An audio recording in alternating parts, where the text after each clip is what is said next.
Welcome to the channel. Unajua, how do you take 65 million shillings and keep it in the house? What is the difference between you and a hyena that wants to kill 100 sheep and eat them at the same time? In today's episode, we shall be exploring the reasons why some politicians need to defect to become relevant in the coming general elections. The 2027 general election, for me, is like a revolutionary by any standards or description. In these kinds of politics, always requires a politician to be on the right side of the political divide. If not, they will suffer. Kenyans are therefore expecting mass defections from the leaders, and particularly the major parties. That is the ODM and UDA. They must suffer at all costs. It is common knowledge that in some parts of the country, there was ODM as a party. And in some areas, Raila was ODM. In Luo Nyanza, for instance, ODM is a traditional political party which is adored and perceived as a political shrine of the Luos. On the other side of the Luo land, Raila Odinga was ODM. And there's a likelihood that with his demise, ODM might follow suit. Because going by the early political temperatures in the country, I think the lawyers who are in ODM will have to defect to other political parties to remain relevant. On the other side, when you have a keen look at the Maa community, they are extremely silent. And for me, I suspect they are on the drawing board, exploring possibilities of either defecting to ODM, join DCP, or join UDA, because these two parties are really going after them. And going by the political mood on the other side of the mountain, it's only wise and mandatory for politicians like Anne Waiguru, Irungu Kang'ata, Kimani Ichung'wah, although he's very strict with the UDA, Priscilla Nyakavyo, Wamuchomba, and many others, to deliberately move out of UDA and either join DCP or Jubilee. Otherwise, their days in politics are numbered. Another must and justifiable defections are within the Nairobi County. That is the likes of Edwin Sifuna, Babu Wino, Esther Basaris, Petrus Elachi, and others. Why do I say so? It's because in Nairobi County, ODM was Raila. And therefore, his death will automatically affect the influence of the party among the electorates.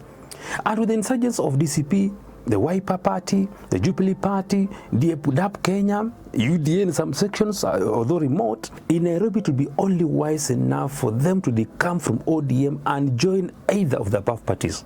In our country, Kenya, from the past, it is insincere for one to categorically divorce himself or herself from tribal politics, because people in their voting patterns, they vote based on their tribal affiliations.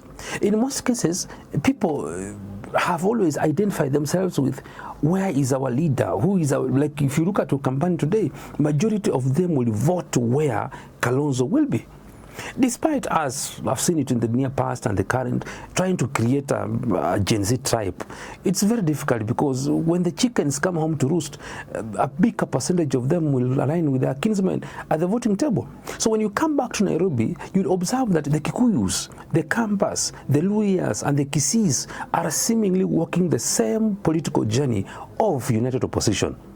So these tribal groupings, they form a large segment of the voting bloc in Nairobi. So for me, it will be very wise for Babu Wino to decamp from ODM, which is in the broad-based, and subsequently align himself with a party that is within the united opposition as he gears towards being the next governor of Nairobi.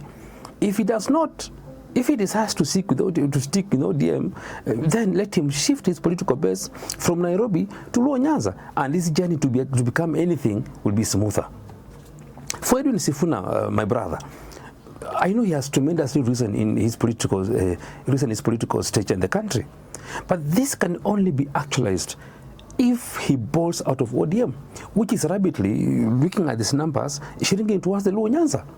Given that the time towards the 2027 general election is so short, it will be very unwise for him to form and popularize another political party. Those will be details. So my advice for him is to align himself with one of the parties in the united opposition. I've already mentioned them, that synchronize with his ideas. Then he can now float over. Another paramount defection in Nairobi is that of Esther Muthoni Passaris. The political terrains in Nairobi will compel her to decamp from ODM and move out of broad-based arrangement. If she does not, then her survival in politics in Nairobi will be deemed gone. Another one is Beatrice Elachi.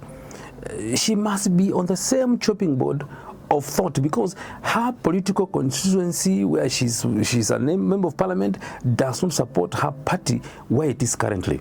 So my defection advice and prediction to them is, because in any revolutionary elections like this one that is coming up, people don't vote individuals, but they mostly vote parties. That's why you'll find that in Parliament, if you go to Parliament today, if you go to the Senate today, the majority members are from political parties. But those who have come in as independent elected candidates or members of the Parliament or the Senate, you'll find that they are very few. They are the minority, because people identify themselves with political parties. So the timely defections for these leaders to other political parties is very crucial this time around.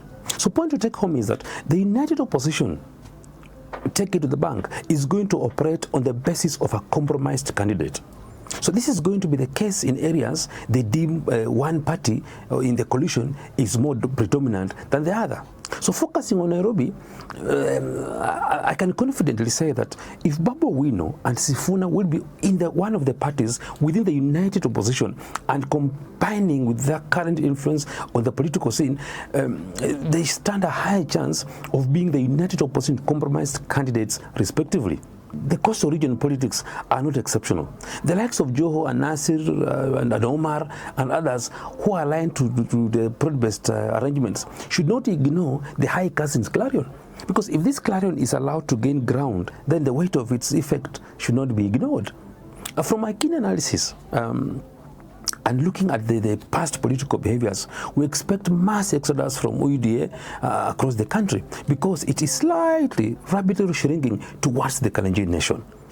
And this is very normal in Kenyan politics, but unfortunately, they may not have enough votes to prepare President Ruto to win a re-election, despite him baiting the hook for the Kushites, that's the Somalis and other guys in the northeastern. Matters worse for President Ruto is that his efforts to inherit the Raila strongholds are not bearing fruits because of the wrangles in the mainstream party ODM.